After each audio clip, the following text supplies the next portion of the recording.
Described as the outstanding Canadian cellist of his generation, Ariel Barnes has established himself as a first-rate artist on the national and international stage. He has performed with the Vancouver Symphony Orchestra, our Manitoba Chamber Orchestra, and the Nuremberg Symphony Orchestra, to name just a few, and has garnered acclaim for his luscious tone and technical prowess. Ariel is equally at home in the standard classical literature as well as the most contemporary music for cello. He has had 3 cello concertos written for him, as well as many solo pieces written for Ariel.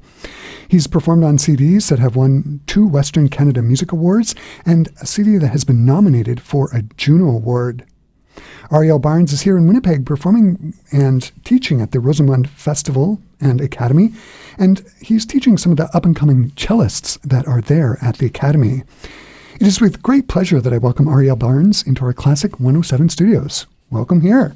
Thank you, Chris. It's nice to be here with you. It's nice to be here, to have you here. Yeah, thanks. I first want to ask, when did you get in and where did you come from? I sort of want to live vicariously through you. Well, I traveled from my home in Nuremberg, took a train to Frankfurt, and then flew through Ottawa to Winnipeg, and I arrived on Monday evening.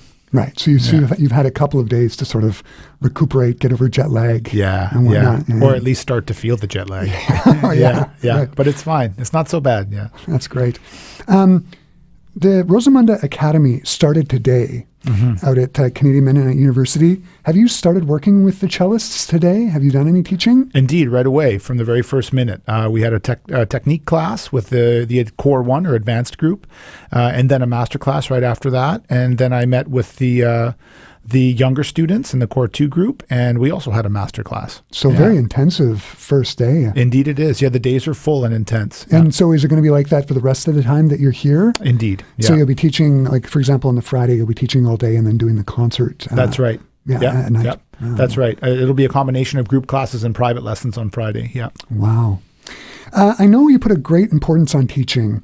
You focus on what you call the 3 levels of engagement. Maybe you can tell us about these 3 levels that you focus on when you teach? Yeah, sure.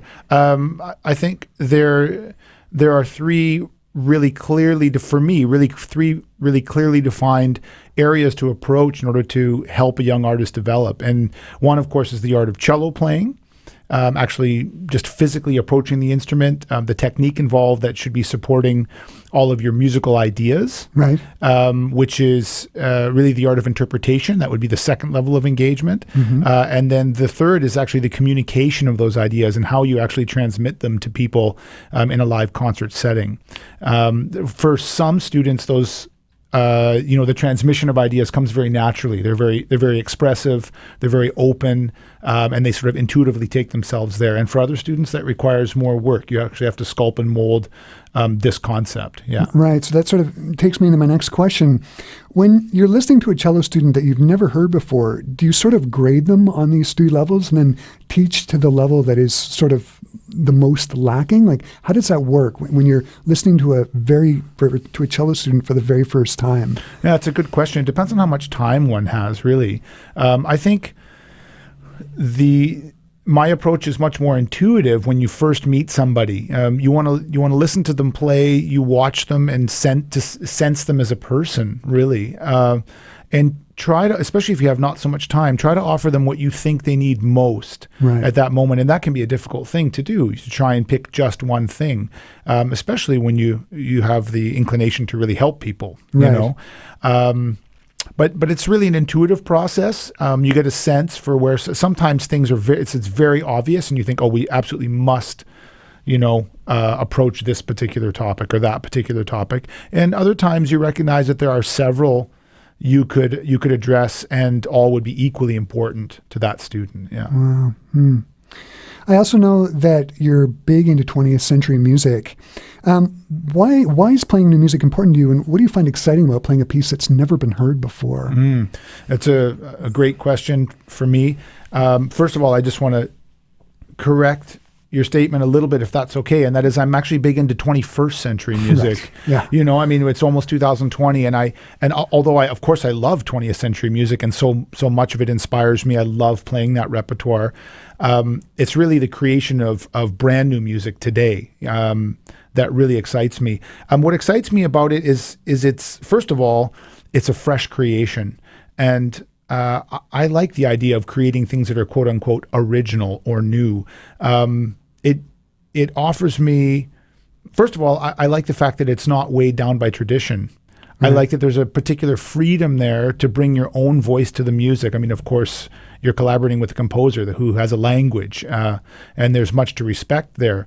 But I think when you're working with composers, in particular when they're writing music for you, when they understand who you are as a player and an interpreter, what your sound is like, what your temperament is like, I think there's a really a magical sort of combustion that occurs there between a composer and a performer, which I believe has been instrumentally important in the development of so much of the great literature of the past.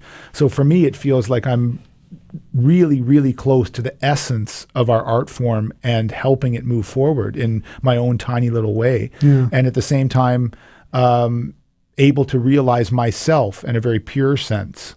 Right. And there's so many wonderful textures now that composers are sort of bringing out for all instruments. You know, they're sort of experimenting on, extra techniques and that. There's wonderful soundscapes that can be created with 21st century music. Yeah, this is absolutely true. And so much of the music that we grew up with sort of, in the last 2 decades of the 20th century, in popular forms, right? Whether it be rock and roll or hip hop music or alternative music, grunge music, house music, new age music, dance music.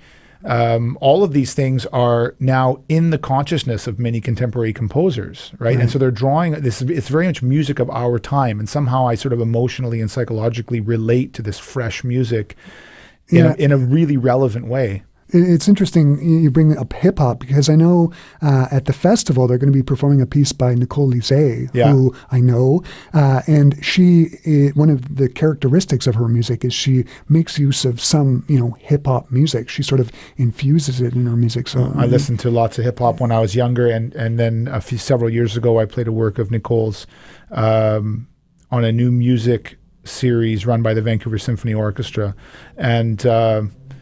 and in this work, it was a work for DJ and chamber ensemble or small chamber orchestra, and she incorporated, a couple of tracks from Wu-Tang's "Enter the 36 Chambers," which is an album I listened to a lot in the mid '90s, and she blew my mind because I realized she reconciled these two worlds that I felt were so disparate, so far from each other. Right. And she brought them right into the concert hall, and I recognized that at that moment that we're really living in a different time. I love what Nicole does. It's super inspiring. And some of that music is being performed during the festival. That's right. Yeah, a work of hers for solo cello and electronics will be played by Leanne Zacharias. Yeah, that's great. So let's turn to the festival. What pieces are you playing at the festival and what nights? The faculty concerts are happening Friday night, Saturday night, and Sunday afternoon this coming weekend. And the series is entitled Checkmates. Right.